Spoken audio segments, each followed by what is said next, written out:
नमस्कार मित्रांनो, शुभप्रभात। आज आपण आलेलो आहोत अशा एका सुप्रसिद्ध युट्यूबर यांच्याकडे, जे की बेलकवडे अलिबाग मध्ये असतात आणि त्या दादांचं नाव आहे समरेश पाटील। तर आपण समरेश दादा पाटील यांचे चॅनलचे आतापर्यंत 1 लाख सबस्क्रायबर क्रॉस झालेले आहेत आणि त्यांच्याकडे हे त्यांना मिळालेलं हे सिल्वर प्ले बटनही आहे आणि असंच त्यांच्या चॅनलला सपोर्ट करा। आणि आज आपण त्यांना विशेष अलिबाग मध्ये आलो असता आपण त्यांना भेटायला आलेलो त्यांच्या बेलकवडे या गावी। तर दादांविषयी अधिक असं म्हणजे जाणून घ्यायचं असेल तर त्यांचे फनी ब्लॉग्स आणि आपले डेली ब्लॉग्स असे असतात। आणि आता आपण चॅनलची जी सुरुवात आहे ती आपण त्यांच्या चॅनलची सुरुवात जी आहे ती आपल्या समरेश दादांकडूनच विचारून घेऊ, माहिती करून घेऊया। तर दादा मला सांगा, आपलं चॅनल जे आहे ते पहिलं कशावरती आधारित होतं, कंटेंट काय होता? म्हणजे कसं, आता अलिबाग मध्ये आहेत ना बरेच लोक फिरायला येतात। म्हणजे विकेंड डेस्टिनेशन मुंबईच्या जवळचा अलिबाग आहे, म्हणजे फेमस आहे। अलिबाग सगळ्यांना माहित आहे कशामुळे, तर बीचेसमुळे, त्याच्या निसर्ग सौंदर्यामुळे।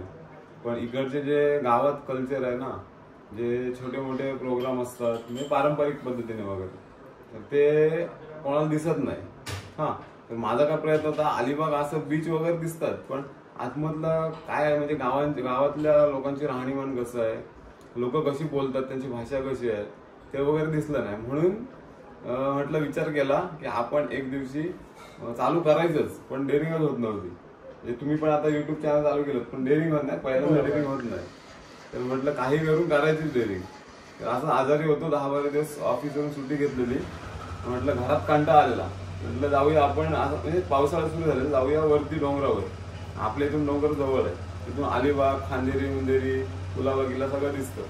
तर तिथे गेलो आणि मित्राबरोबर, आणि तेव्हा पाऊस सुरुवात होता त्यामुळं रानभाजी आलेली। मित्राला सगळी माहिती आहे रानभाजी, म्हणजे मला पण माहिती पण डिटेल नव्हती माहिती। मग मित्र काय बोलला, ठीक आहे आपण जाऊ।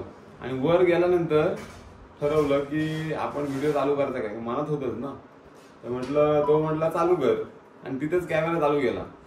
आणि तेव्हा माझ्याकडे फक्त 6000चा मोबाईल फोन होता। म्हणजे असं म्हणतात ना की हल्लीची मुलं काय म्हणतात, म्हणजे ज्यांची कॅपॅसिटी नाही ते काय म्हणतात की आयफोन घेऊनच आपण चालू करू किंवा गोप्रो घेऊन चालू करू। तसं नाही, मी 6000च्या फोनला चालू केला आणि त्याच्यात पण आपले व्हिडिओ व्हायरल झालेले आहेत बरेच, म्हणजे 5-5 लाख व्ह्यू पण आलेले आहेत युट्यूबला। आणि त्यावेळी कोरोनाचा काळ संपून गेलेला, जस्ट 2021ला आपलं चॅनल चालू झालं जूनमध्ये। ती आपली सुरुवातीची जर्नी होती। युट्यूब चॅनलला पण सांगितलेलं। आणि आपल्या चॅनलवर कसं असतं, आपले डेली व्लॉग असतात आणि पर्सनल व्लॉग, परत अलिबागचे रिसॉर्ट्स असतील, खाद्य संस्कृती असेल, म्हणजे आपले फिश तर अलिबागला फेमस आहे। ताजी मच्छी आहे ना, ती आपल्या रेसिपी आपल्या चॅनलवर बघायला भेटतात। आपल्या चॅनलचं सर्वात स्टार्टिंग जी झालेली ती कुठल्या इयर मध्ये आणि सर्वात पहिला ब्लॉग कुठला अपलोड केलेला सांगू शकता? हा, पहिलाच व्हिडिओ आहे ना तो रानभाजी, कोकणातील रानभाजी असं टाकलेलं। आणि त्याला जेव्हा व्हिडिओ अपलोड केला तेव्हा जास्तीत जास्त व्ह्यूज किती पर्यंत आलेले? त्यावेळी कसं व्ह्यू, नवीनच चॅनल, व्ह्यू काय येणार नाही असं मला माहित होतं। पण आपण शेअर केला, म्हणजे आपले ग्रुप्स असतात ना, फेसबुकचे असतील, ऑफिसचे असतील, गावातले असतील, त्या ग्रुपला टाकला तर प्रत्येकाला आवडला। कारण का जपानवरून एक कमेंट आली की जपानवरून अलिबागचा मुलगा जपानला शिक्षणासाठी गेलेला, त्याने तिकडून बघितला अलिबाग, जे आपण डोंगरावरून दाखवलं अलिबाग सिटी, अशी ग्रीनरी बघून त्याला खूप आनंद झाला। तो म्हटला बरेच वर्षांनी बघितला अलिबाग, म्हणजे गावाचं सुख त्याला अनुभवायला भेटलं जपानमध्ये। असे छोटे छोटे प्रसंग असतात ना की आत्ता पण आपण व्हिडिओ टाकतो, म्हणजे आता रेग्युलर आठवड्याला एखादा व्हिडिओ येतो, पण अगोदर मी 2-3 दिवसांनी टाकायचो। पण आता ऑफिसचं, घरचं हे सगळं मॅनेज होत नाही, त्यामुळे आपण आठवड्याला एखादा व्हिडिओ टाकतोच, आणि वेळ आला तर 2-3 पण टाकतो। आता लोक बघतात ना, म्हणजे त्याच्यामुळे आपला एक ब्रँड तयार झालाय की अलिबागचा मसाला, म्हणजे आपण मसाल्याची रेसिपी दाखवली। अलिबागचं स्पेशालिटी काय, तर बीच तर आहे पण खाद्य संस्कृती खूप प्रसिद्ध आहे अगोदरपासून। का तर इथले मसाले आहेत ना, त्याची विशिष्ट एक रेसिपी आहे। तर ते मसाले चुलीवर भाजतात। हा, ते आपण आपल्या घरचा मसाला कसा बनवतो ते मी 2022च्या व्हिडिओमध्ये दाखवलं की कोयनाड होलसेल मार्केटला गेलो, प्रसिद्ध मार्केट आहे रायगड मधलं, तिथे कल्याण तिकडून वगैरे येतात, म्हणजे 100-200 किलोमीटर लांबून पण येतात कोयनाडला होलसेल मार्केटला। तिथून मी खरेदी दाखवली, नंतर परत घरी आलो, भाजणी दाखवली, म्हणजे आपण चुलीवर भाजतो मातीच्या भांड्यात, ती भाजणी दाखवली मसाल्याची। परत काय काय पदार्थ वापरतो ते दाखवले। कसा स्टोअर करायचं सगळं दाखवलं झालं. त्या व्हिडिओला एवढा प्रतिसाद मिळाला ना, ज्या दुकानातून घेतलं त्याला खूप फोन यायला लागले, म्हणजे रोज कंटाळला तो फोन उचलून दादा, म्हणजे कोल्हापूर सोलापूर इकडून फोन यायला लागले. म्हटलं ठीक आहे, सगळे बोलायला लागले आम्हाला मसाला पाहिजे. आमच्याकडे का मसाला नाही, आम्ही स्वतः घरापुरतच करतो. नेक्स्ट इयर ठरवलं की जी लोकांची गरज आहे, लोकांना असा ऑथेंटिक घरगुती चुलीवर भाजलेला मसाला भेटत नाही, कुठेच नाही भेटत. म्हटलं आपण चालू करू, आपल्याकडे सपोर्ट आहे एवढा 1 लाखपेक्षा जास्त युट्यूब फॅमिली मेंबरचा. म्हटलं चालू करू.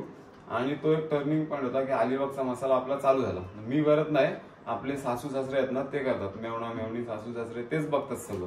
हा, तर एवढा आवडला ना की लोकांना अशी टेस्ट कुठे मिळाली नाही. म्हणजे आम्ही आमची स्तुती नाही करत, पण जे खरं आहे ते सांगतो की चुलीवर भाजलेला मसाला कोण शक्यतो विकतच नाही. आणि का तेवढं मॅन पॉवर लागते, तेवढी मेहनत लागते. म्हणजे मसाला आणा, तर त्याच्या मिरच्या मोडा, 4 वेळा सुकत लावा उन्हामध्ये, त्या भाजा. आणि ते भाजताना जी मेहनत असते बघाल ना की म्हणजे डोळ्यात तोंडात पूर्ण उडतं ते मिरचीचं. मग आपल्या मेहनती बायका आहेत ना सगळ्या महिला मंडळ, त्या करतात, सासूबाई हँडल करतात सगळं. तर तो मसाला आपला चालू केला, हा युट्यूब चॅनलचा आपला टर्निंग पॉईंट. आणि मी तर सांगतोय ज्यांचं युट्यूब चॅनल असेल ना त्यांनी फक्त युट्यूब हाऊस म्हणून तर कराच, पण त्याच्या व्यतिरिक्त लोकांना पण काय फायदा होईल, किंवा तुम्ही कोणाला प्रमोट करता, म्हणजे चांगल्या गोष्टी प्रमोट करा तुम्ही, हा एक युट्यूबचा फायदा आहे.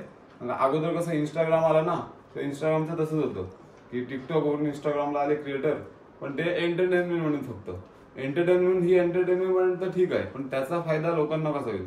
ते कसं आलं, कोलॅबरेशन आलं, म्हणजे एखादा शॉप आला, एखादा प्रोडक्ट आला, ते तिकडे प्रमोट केलं गेलं, तर हा विस्तार झाला त्याचा.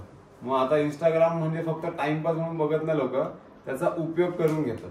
जसं की आता एखादा रिसॉर्ट असेल किंवा एखादा हॉटेल असेल, तुम्ही गेलं हॉटेलला, तुम्ही इंस्टाला टाकलं, तर ते लोकांना कळतं की हा हे हॉटेल चांगलं आहे, आपण इकडे जाऊया. असा किती विचार नाही करू शकत असा सोशल मीडियाचा वापर झाला युट्यूब, इंस्टाग्राम, फेसबुक मध्ये. तर सगळ्यांना हीच विनंती आहे की फक्त व्हिडिओ करा, पण कोणाला तरी प्रमोट पण करा. पैसे न घेता प्रमोट करा असं पण मी सांगत नाही, कारण प्रत्येकाची मेहनत असते. आणि त्या मेहनतीला एखादा छोटासा 1.5 मिनिटाचा जर रील केला, त्याच्यामागे 8-10 तासाची मेहनत असते, प्लस शूटची मेहनत ती वेगळीच, आणि क्रिएटिव्हिटी असते प्रत्येकाची. असा उपयोग आहे सोशल मीडियाचा. आणि दादा पण चांगला करतात, त्यांची आवड जपतात. अभिजित दादांचं एक चांगलं वाटलं की आवड जपणं. प्रत्येकाच्या मनामध्ये आवड असते, जसे कोणाला काही आवड असेल, पण हे प्रयत्न करतात. आणि आता यांनी चालू केलं चॅनल, तर प्रत्येकाने सपोर्ट करा. आणि असे कितीतरी युट्यूबर आहेत ज्यांना वाटलंच नव्हतं की आपले 100 तरी 2,000 तरी सबस्क्रायबर तिला वाटलं नव्हतं, पण त्यांचे लाखो 2 लाख मध्ये असे सबस्क्रायबर आहेत. पण एकदा नवीन असताना आपण सपोर्ट केल्यानंतर समोरच्याला पण जरा एनर्जी येते व्हिडिओ करायला. असं आता मला पण वाटलं नव्हतं 1000 तरी सबस्क्रायबर होतील. एवढं प्रेम दिलं ना लोकांनी, म्हणजे आपल्या युट्यूब फॅमिली मेंबरनी, की म्हणजे मला पण भरून येतं. अजून पण आहे ना, कुठे भेटले, मुंबईला गेलो, पुण्याला गेलो ना, तरी असे आपण जरी खात असलो काय तरी लांबून बोलतात, ते समरेश व्लॉग्स असं. म्हणजे नाव माहित नसतं काय काय, पण चेहरा माहित असतं. कधी कधी असं होतं की पेट्रोल भरायला गेलो कुठे, तर हेल्मेट असतं, मास्क असतं, तरी सुद्धा फक्त मी बोलतो ना की दादा 100चं पेट्रोल टाक, 200 टाक, आवाजावरून लोक ओळखतात. म्हणजे मला आश्चर्य वाटतं की असं एवढं कसं ओळखतात लोक. लोकांच्या मनात आपण बसलेलो असतो. आणि जेव्हा आपण युट्यूबला कुठला कंटेंट टाकत असतो इंस्टाला, तेव्हा फक्त एक भान ठेवायचं की काय चुकीचं आपण करत नाही ना, कोणाला दुखवत नाही ना, हे महत्वाचं सगळ्यात. तर हे होते आपले समरेश दादा. त्यांच्या चॅनलची लिंक आपल्या चॅनलच्या माध्यमातून मी आपल्या चॅनलमार्फत देणारच आहे. तर हे या चॅनलला आपण सपोर्ट करालच, आतापर्यंत जे सपोर्ट करत आलात असे सपोर्ट पुढे करत राहा. आणि सिल्वरचं गोल्डन प्ले बटन दादांना लवकरात लवकर मिळो ही सदिच्छा. आणि हे आहे ना हे जे युट्यूबचं आपलं अवॉर्ड आलेलं आहे अमेरिकेतून, बरोबर, दादांच्या हातात दिलं, दादा घेत नव्हते, तुमचं आहे असं नाही. हे समरेश व्लॉग्स इथे नाव टाकले ना, ते माझं फक्त नाव नाही, आपले जेवढे 1 लाखाच्या पेक्षा जास्त युट्यूब फॅमिली मेंबर आहेत ना, त्यांचं सगळ्यांचं आहे, त्यांच्यामुळे झालंय. मी नुसता वळवळ करून काय उपयोग नाही, तुम्ही जर बघितलंच नाही तर काय उपयोग आहे, बरोबर ना.